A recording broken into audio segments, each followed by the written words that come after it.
कैसे हैं आप लोग? बहुत बढ़िया होंगे। और मैं आपका biology mentor Nagendra Sahu welcome करता हूं हमारे चैनल। वो है बहुत ही शानदार चैनल जिसे हम बोलेंगे क्या है भाई, आर्ट की अकेडमी, जो प्रोवाइड कराता है बेस्ट फैकल्टी से best lecture all over year. आपको नोट्स भी बहुत हद तक पीपीटी में, बायोलॉजी की मैं बात करूँ तो मेरे तो नोट्स पूरे मिलेंगे, अदर टीचर्स के भी आपको नोट्स पूरे मिलेंगे। तो 12th के लिए आज हमारे बायोटेक्नोलॉजी का आज हम अंतिम दिन मनाएंगे। यहाँ पर टेक्नोलॉजी हो गई, बहुत पढ़ ली टेक्नोलॉजी हमने। तो जो हमारे न्यू स्टूडेंट्स हैं उनके लिए मैं ये कहना चाहूँगा कि हमारे प्रीवियस लेक्चर्स को देखें और जो न्यू स्टूडेंट्स हैं वो चैनल को सब्सक्राइब करें। तो जो नए हैं अभी आ ही गए हैं, तो चलिए अभी थोड़ा बात कर लेता हूँ कुछ अपने प्रीवियस टॉपिक्स के बारे में। तो देखिए फ्रेंड्स, हमने चैप्टर स्टार्ट किया था biotechnology principle and their process. मैंने शॉर्ट में यहाँ बायोटेक्नोलॉजी शो किया है, अच्छा लगता है बायोटेक्नोलॉजी, तो बायोटेक के स्टूडेंट भी पढ़ सकते हैं। तो इस बायोटेक्नोलॉजी में हमने स्टार्टिंग में जाना पहले बायोटेक्नोलॉजी है क्या, जहाँ पर हमने डिफरेंट माइक्रोब्स का यूज करके हमने कुछ केमिकल प्रोडक्ट बनाए जो मैनकाइंड के लिए है सही, एंड कुछ हमने जीएमओस बनाए यानी जेनेटिक मॉडिफाइड ऑर्गेनिज्म का फॉर्मेशन किया। इसीलिए हमने बायोटेक्नोलॉजी के 2 प्रिंसिपल्स को भी बना दिया था। एक प्रिंसिपल जो जेनेटिक इंजीनियरिंग से रिलेटेड है या केमिकल इंजीनियरिंग से रिलेटेड है, एंड दूसरा रिकॉम्बिनेंट डीएनए टेक्नोलॉजी।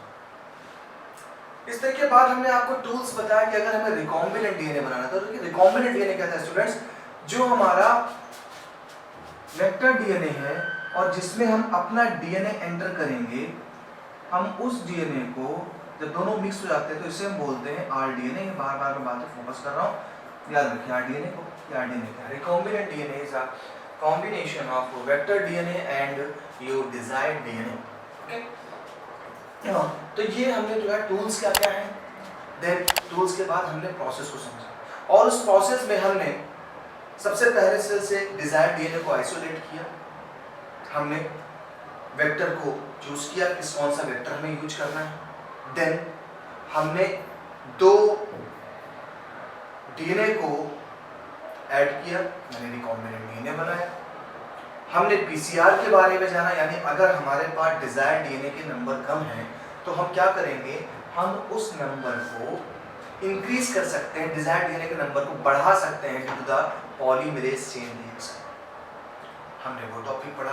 हमने प्रीवियस टॉपिक्स में जेल इलेक्ट्रोफोरेसिस नाम का एक मेथड जाना, जहां पर हम आइसोलेट कर लेते थे या सेपरेट कर लेते थे हम बल्क डीएनए से सैटेलाइट डीएनए को यानी डिजायर्ड डीएनए को।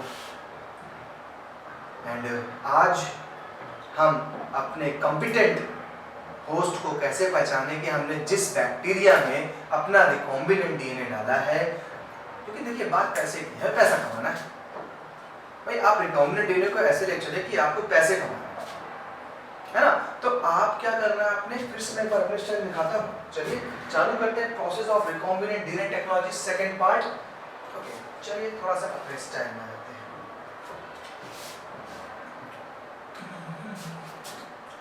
तो मैं सबसे पहले आपके लिए बढ़िया सा पेज बनाता हूँ। चलिए सबसे पहले देखते हैं। देखिए ये सबसे पहले बात करें तो ये आपका डिजायर डीएनए, मान लीजिए ये आपका डिजायर डीएनए। ओके, ये आपका डिजायर डीएनए एंड ये हमारा वेक्टर का डीएनए, ठीक है। ये हमारा डिजायर डीएनए था एंड ये हमारा वेक्टर का DNA, desired DNA and vector DNA. जब आप इन दोनों को मिक्स करेंगे, तो आपका बन जाता है रिकॉम्बिनेंट डीएनए। अभी आपने बना लिया रिकॉम्बिनेंट डीएनए। अब इस रिकॉम्बिनेंट डीएनए को बनाने के बाद आप इस रिकॉम्बिनेंट डीएनए को एंटर करेंगे हमारे होस्ट सेल में। क्यों करने जा रहे हैं? क्योंकि होस्ट सेल से जब होस्ट सेल हमारा रेप्लिकेट करेगा तो ढेर सारे बैक्टीरिया बनेंगे, और ढेर सारे बैक्टीरिया बनेंगे तो उनके एक एज अ बाई प्रोडक्ट के फॉर्म में वो कोई ना कोई केमिकल रिलीज करेंगे, और उस केमिकल से हम पैसे कमाएंगे। कैसे कमाएंगे आइए देखते हैं। चलिए रिकॉम्बिनेंट डीएनए को हमने डाला, हमने इस डीएनए को अपनी सेल में डाल दिया। अब मान लीजिए हमारे इस बैक्टीरिया के अंदर हमारा डीएनए जो रिकॉम्बिनेंट डीएनए है वो पहुंच गया। अब जैसे जैसे हमारा बैक्टीरिया ग्रोथ करेगा, आपने पता है बैक्टीरिया 1 से 2 होते हैं बाइनरी फ्यूजन के थ्रू, बैक्टीरिया ग्रोथ करेगा, हमारा डीएनए भी ग्रोथ कर रहा है, डिजायर्ड डीएनए कितनी सारी कॉपीज तैयार हुई। अब इस कॉपीज में क्योंकि बैक्टीरिया रिप्रोडक्शन लिविंग ऑर्गेनिज्म है, और जब ये कर रहा है तो ये कोई ना कोई केमिकल सेक्रेट करेगा, जो भी हमारा डिजायर्ड केमिकल है वो सेक्रेट करेगा। तो जो भी हमारा डिजायर्ड केमिकल है वो डिजायर्ड केमिकल सेक्रेट होगा। बैक्टीरिया की मेटाबॉलिक एक्टिविटीज से हमारा केमिकल तैयार हो रहा है। ये केमिकल अगर मान लें हम कि आपने एक बना लिया है इंसुलिन, आपने बना लिया है इंसुलिन, तो केमिकल रिलीज हो रहा है, और यही केमिकल हम मार्केट में बेचेंगे in the form of injection. ठीक है, इसे हम मार्केट में सप्लाई करेंगे in the form of injection. तो ये है बेसिक थीम हमारी रिकॉम्बिनेंट डीएनए टेक्नोलॉजी की। कि अभी शुरुआत से हमने यही किया था, आइसोलेट किया था अपने डिजायर्ड डीएनए को, हमने वेक्टर डीएनए को लिया, प्लाज्मिड को हमने लाइगेज रेस्ट्रिक्शन एंजाइम से कट किया, देन लाइगेज एंजाइम डाल करके दोनों को जोड़ दिया, और जोड़ने पे जो हमारा डीएनए बना वो हो गया रिकॉम्बिनेंट डीएनए।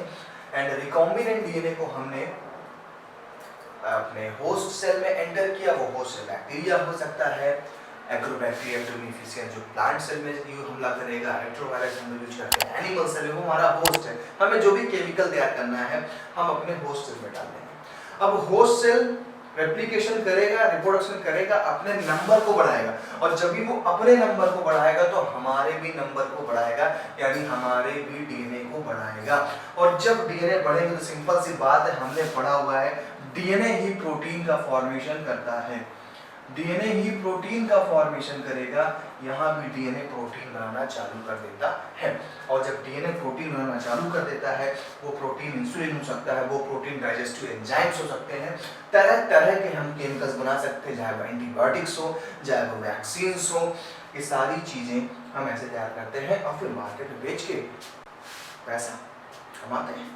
ठीक है, चलिए चलते हैं। एनसीईआरटी की एक थीम आप समझ गए हो कि हमें कुछ ना करके एक केमिकल प्रोडक्ट तैयार करना है। तो हमारा एक टॉपिक रह गया है इसमें, जिसमें हम insertion of recombinant DNA into host cell organism, हम अपने रिकॉम्बिनेंट डीएनए को होस्ट सेल में डालने जा रहे हैं, या फिर किसी हम ऑर्गेनिज्म में डालेंगे। ऑर्गेनिज्म में तभी डालेंगे जब हमें जरूरत पड़ेगी कि हम उस ऑर्गेनिज्म को मॉडिफाइड करें, जेनेटिकली उसमें चेंज करें। और जब जेनेटिकली चेंज करने की बात आएगी डियर, तो फिर आपको डायरेक्ट एनिमल या प्लांट सेल में डालना पड़ेगा, हमारा फिर होस्ट सेल बैक्टीरिया क्लियर नहीं होगा। चलिए देखते हैं क्या कह रहे हैं। Using any methods, the ligated DNA, that means recombinant DNA, is introduced into recipient host cell. They take up DNA from its surrounding. वो अपने सराउंडिंग से डीएनए ले लेता है। हम क्या करते हैं, अपने होस्ट को लेते हैं, होस्ट सेल को लिया, हमने डीएनए लिया रिकॉम्बिनेंट, टेस्ट ट्यूब में मिक्स किया, थोड़ा कैल्शियम डाला। कई मेथड है, जैसे मैं कुछ मेथड की बात करता हूँ कैसे हम अपने होस्ट सेल के अंदर अपने डीएनए को डिजायर्ड डीएनए को एंटर करता हूँ। उसके लिए मैं फिर अपने पेज पे चलता हूँ आपको समझाने के लिए कि होस्ट सेल को कॉम्पिटेंट कैसे बनाएं। Host cell competent, host cell कैसे कॉम्पिटेंट होगा, देखिए ये एक बैक्टीरिया है। हम चाहते हैं हमारे इस होस्ट सेल में हमारा रिकॉम्बिनेंट डीएनए एंटर करें। तो उसके लिए हम क्या क्या मेथड अपना सकते हैं? First method is heat shock method. Okay, second gene gun method. Okay, third micro injection. Okay, तो हम इन तरीकों से अपने होस्ट सेल को रिकॉम्बिनेंट डीएनए के लिए तैयार करते हैं।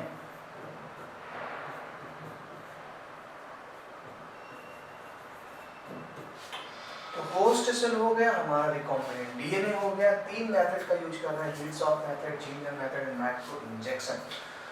तो जो हमारा बैक्टीरिया है, इस बैक्टीरिया को हीट शॉक मेथड में क्या होता है? बैक्टीरिया को सबसे पहले हम आइस पे रखते हैं।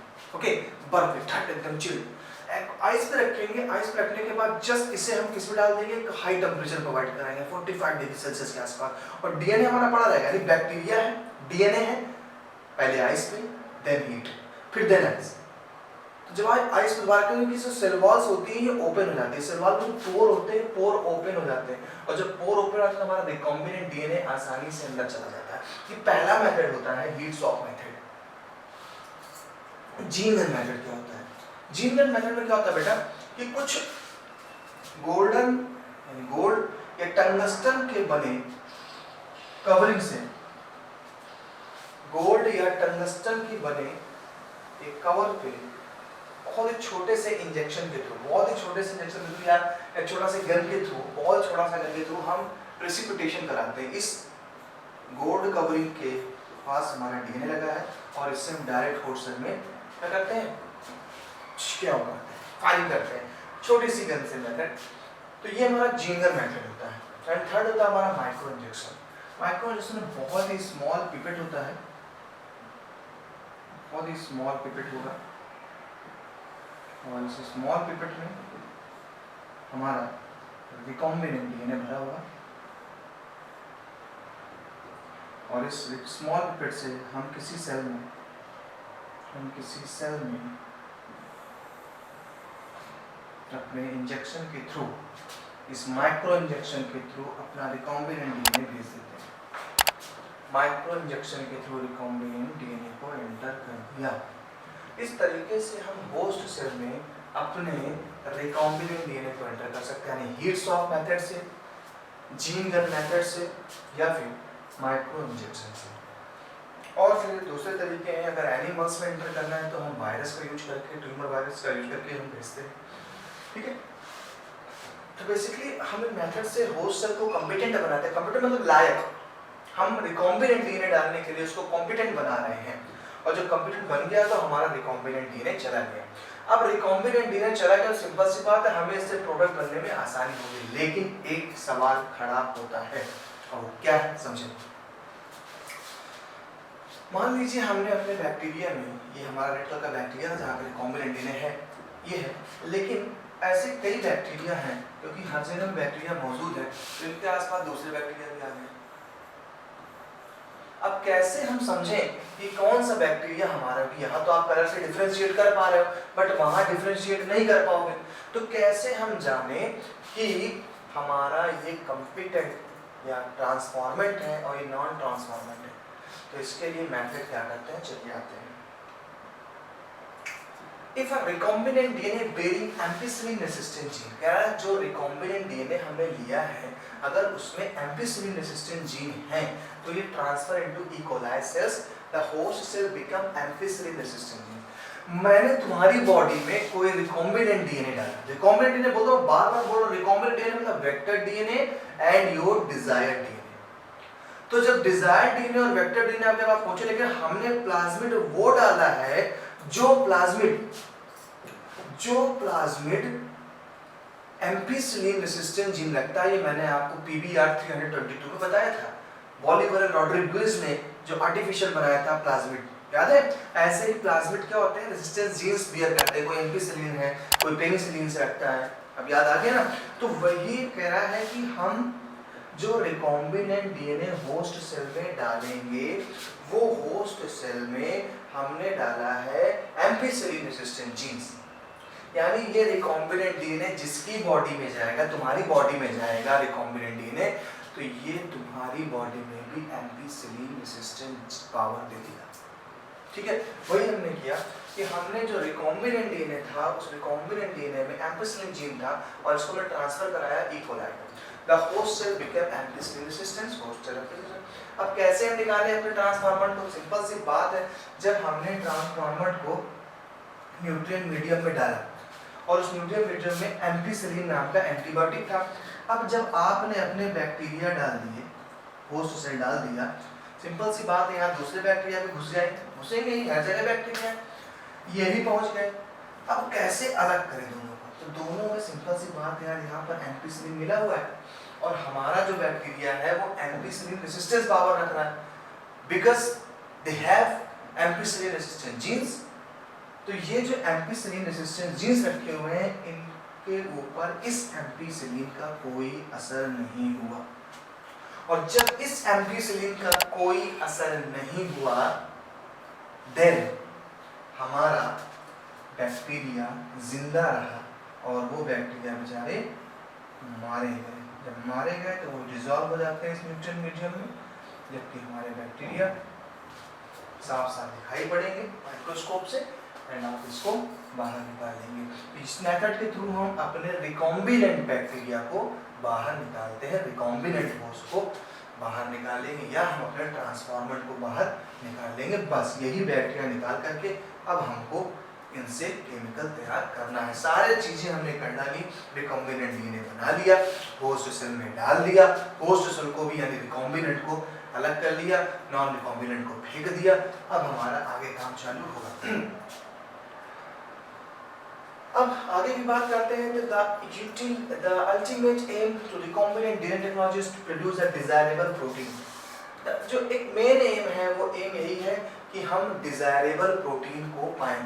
वही प्रोटीन जैसे मैंने बोला, एंजाइम हो सकता है, इंसुलिन हार्मोन हो सकता है, और तरह तरह के ऐसे प्रोटीन्स हैं।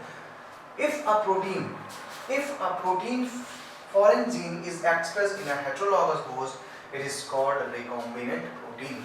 मीन्स जब हम किसी हेटेरोलॉगस होस्ट यानी कि हम कोई दूसरा होस्ट चूज करेंगे, जैसे टारगेट जीन का कॉम्बिनेंट डीएनए बना, अब हम इसको किसी भी दूसरे टाइप के बैक्टीरिया में डालेंगे तो रिकॉम्बिनेंट प्रोटीन तैयार होगी। क्यों रिकॉम्बिनेंट बनेगी? भाई बैक्टीरिया का अपना भी तो जीन है, अपना डीएनए है, तो अपने डीएनए से अपनी प्रोटीन बनाएगा, साथ साथ वही प्रोटीन बन रही है, इधर हमारी प्रोटीन ही बन रही है क्योंकि हमने अपना डिजायर्ड जीन लगाया हुआ है। तो दोनों की जो प्रोटीन बन रही है, इसलिए उसको क्या बोला है, रिकॉम्बिनेंट प्रोटीन है। उस बैक्टीरिया की भी बनी हुई प्रोटीन एंड हमारी भी बनी हुई प्रोटीन, हमारी मतलब डिजायर्ड जीन। अब हमने इन सबको लेकर के लैब में पहुंचे भाई, हमने कहा चलिए सर ये हमारा बैक्टीरिया तैयार हो चुके हैं, हमारे होस्ट सेल तैयार हो चुके हैं, अब हमें इनसे प्रोडक्ट तैयार करना है। ठीक है, करना क्या है देखिए, cells with foreign gene can be grown in laboratory। The cultures are used to extract desirable protein and purify it by using separation techniques। Protein बनेगी, अब दोनों की प्रोटीन तो अलग करनी है, डिजायर्ड प्रोटीन वाला अलग प्रोटीन है, बैक्टीरिया का अलग प्रोटीन है, दोनों को अलग करना है। चलो भाई चलते हैं। The cells can also be multiplied in a continuous culture system। Here the use of medium is drained out from the one side of all this medium हो दुनिया भर की चीजें। चलिए मैं इसको अपने स्टाइल में बता देता हूँ। ये मान लीजिए एक मशीन थी, एक रिएक्टर है,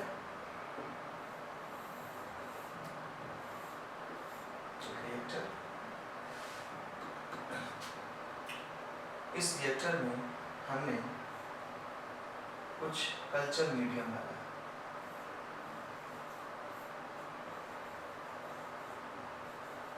कल्चर मीडियम। ये कल्चर मीडियम क्या है? ये कल्चर मीडियम एक तरीके से खाना है हमारे जो आने वाले बैक्टीरिया। और हमने येलो से आपको दिख रहा होगा बैक्टीरिया यानी कि होस्ट सेल डाल दिए। ये आप देख रहे हैं होस्ट सेल, ये हमारे होस्ट सेल, इधर कल्चर मीडियम, इधर हमारे होस्ट सेल आ गए। अब कल्चर मीडियम और होस्ट सेल ये जो आप देख रहे हैं एक तरीके का रिएक्टर है, इसे बायो रिएक्टर के नाम जानेंगे। अब इस रिएक्टर में टेम्परेचर मेंटेनेंस के लिए सारी सुविधाएं हैं, इससे बैक्टीरिया हमारा होस्ट रिप्रोडक्शन करेगा, क्योंकि हमारा काम है ये अपना बायोमास बढ़ाए। क्या बढ़ाए? बायोमास, यानी अपने नंबर केवल इंक्रीज करें। नंबर जब इंक्रीज करेंगे तो खुद ब खुद एक केमिकल तैयार होगा और वही केमिकल हमें ड्रेन आउट कर देना है, साफ करके बाहर निकाल देना है। तो ये जो आप देख रहे हैं एक वेसल, लार्ज वेसल देख रहे हैं, इस लार्ज वेसल को बायो रिएक्टर के नाम से जाना जाता है। ये रिएक्टर एक तरीके से हमारे होस्ट सेल को, जिनसे हमें लेना है कुछ केमिकल प्रोडक्ट, उन होस्ट सेल को कंटिन्यूअसली नए नए कल्चर देते रहेंगे, साथ ही साथ इनको न्यूट्रिशन प्रोवाइड करेंगे, ऑप्टिमम टेम्परेचर प्रोवाइड करेंगे, ये सारी चीज़ें देते रहेंगे। हाँ, ये सारी चीज़ें इनको मिलती रहेंगी। चलिए, तो अब हम उसी लार्ज वेसल्स, अब उसी हम बायो रिएक्टर के बारे में जानने जा रहे हैं। ये आ जाइए बायो रिएक्टर जी के पास। तो वही सारी चीज़ें लिखी हैं कि कल्चर मीडियम ड्रेन आउट किया जाता है, फ्रेश मीडियम इज एडेड, पुराना मैटर निकाला, नया मैटर ऐड किया, produce a large biomass, it it's more desirable. Large biomass होगा तो मोर डिजायरेबल प्रोटीन्स भी हमें मिलेंगी। अब आ जाते हैं, आपको दिखाते हैं। देखिए बायोरिएक्टर में खूबसूरत से स्टील मेटल के बने बायोरिएक्टर है, जंग ना लगे बिल्कुल भी इसमें, क्योंकि इनसे डिफरेंट टाइप की मेडिसिन बनाई जाएंगी, एंजाइम्स बनाया जा रहा है। तो ये जो बड़े बड़े आप टैंक देख रहे हैं, इस टैंक में इतनी सारी चीज़ें लगी हुई हैं। ये सिर्फ इसलिए इतनी सारी चीज़ें लगी हुई हैं कि उस जो बैक्टीरिया जो वहाँ पे ग्रोथ कर रहा है, उस बैक्टीरिया को ऑप्टिमम टेम्परेचर दिया जा सके, उस बैक्टीरिया को pH मेंटेन किया जा सके, क्योंकि वो हमारा होस्ट सेल है, वो होस्ट सेल मरे ना। भैया वही होस्ट सेल से हमें पैसे मिल रहे हैं। क्लियर? तो बायो रिएक्टर क्या है? These are the vessels in which raw material are biologically converted into specific products like enzymes using microbial plant and animal human cell। देखिए कह रहा है there are large vessels with the raw material। raw material क्या है? ये raw material का जो मतलब है, ये मतलब हमारा है कि हम उसको कोई न्यूट्रिएंट दे रहे हैं। न्यूट्रिएंट का मतलब तो यही मत समझ जाना कि बहुत दूध दही कुछ भी हम प्रोटीन डाल रहे हैं, उसमें हम थोड़ा उसमें शुगर डाल रहे हैं जिससे वो क्या हो, ग्रोथ करे, क्योंकि बैक्टीरिया को मीठा बहुत पसंद होता है। These are the vessels in which raw materials are biologically converted into specific products। enzyme using पहला पॉइंट समझ में आया? Bioreactor are used to produce large quantities of products। They can process 100 to 1000 liter of culture। यानी ये 100 से 1000 litre तक का chemical culture तैयार कर सकते हैं। ये इतने लार्ज वेसल्स होते हैं। चलिए देखिए लार्ज वेसल को जरा ध्यान से अच्छी, ये देखिए पाइप्स आ रहे हैं इस जगह पे, ग्रीन कलर से आप जो पाइप देख रहे हैं, ये इस रिएक्टर के टेम्परेचर को मेंटेन करने के लिए, क्योंकि अंदर जब बायोमास बढ़ेगा, बैक्टीरिया रेस्पायरेशन करा तो हीट भी बढ़ेगी और एसिडिक मीडियम हो सकता है। तो उस एसिडिक मीडियम से बचाने के लिए हमारे होस्ट सेल को, क्योंकि होस्ट सेल मारा जाएगा तो सारा प्रोसेस ही फेल हो गया, उसी से तो मीडियम निकल रहा है हमारा, उसी से हमारा जो सेपरेशन हो रहा है, चीज़ें निकल रही हैं, प्रोडक्ट बन रहा है। तो ये लार्ज वेसल्स होते हैं और लार्ज वेसल्स में हमारे फोम भी बनता है, फिना क्या बनेगा, झाग बनता है। उस झाग को भी निकालने के लिए हमारे पास चीज़ें होती है। अभी मैं बताता हूँ और अभी आपको कि एक बायो रिएक्टर में चीज़ें क्या क्या होती हैं। देन अ बायो रिएक्टर, जैसे कि मैंने बोला कि अ bio reactor provides optimum growth condition, temperature देगा। ऑप्टिमम का मतलब जो उसके मतलब का है। अगर कोई बैक्टीरिया 25, कोई भी होस्ट से 25 डिग्री सेल्सियस चाहिए तो वो उस बायो रिएक्टर का टेम्परेचर 25 डिग्री सेल्सियस मेंटेन रखेगा। सॉरी, और अगर पीएच उसको चाहिए कि नहीं, उसको पीएच चाहिए 7, तो 7 पीएच मेंटेन रखेगा। सबस्ट्रेट का मतलब होता है वो टाइम पे रॉ मटेरियल भी डालता रहेगा। सॉल्ट मेंटेन रखेगा, वाइटामिन्स को मेंटेन रखेगा। ऑक्सीजन कंसंट्रेशन क्या है, ऑक्सीजन नहीं है तो मारे जाएंगे बेचारे, तो ऑक्सीजन को भी मेंटेन करने का काम हमारा ये बायो रिएक्टर करता है। बड़ा ही महंगा होता है। Okay, to get desirable product. हमारे डिजायर्ड प्रोडक्ट के लिए इतनी चीजें होती हैं इस बायोरिएक्टर में।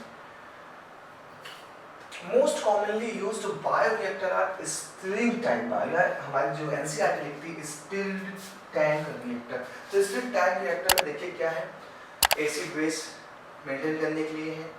ये जो आप ब्लेड लाइक स्ट्रक्चर देख रहे हैं ये कुछ फोम को रिमूव करेगा, साथ ही साथ एक कंडीशन मेंटेन करेगा कि चलते रहे चीजें। ओके, तो ये डायग्राम कभी कभी एग्जाम में दे करके आपसे क्वेश्चन पूछ सकता है ये डायग्राम किस चीज का है। तो बायोरिएक्टर है, मोस्ट फेमस है स्टिरिड टैंक है। Okay, it is usually cylindrical और with a curved base to facilitate the mixing in the reactor contents, right? A curved base होगा।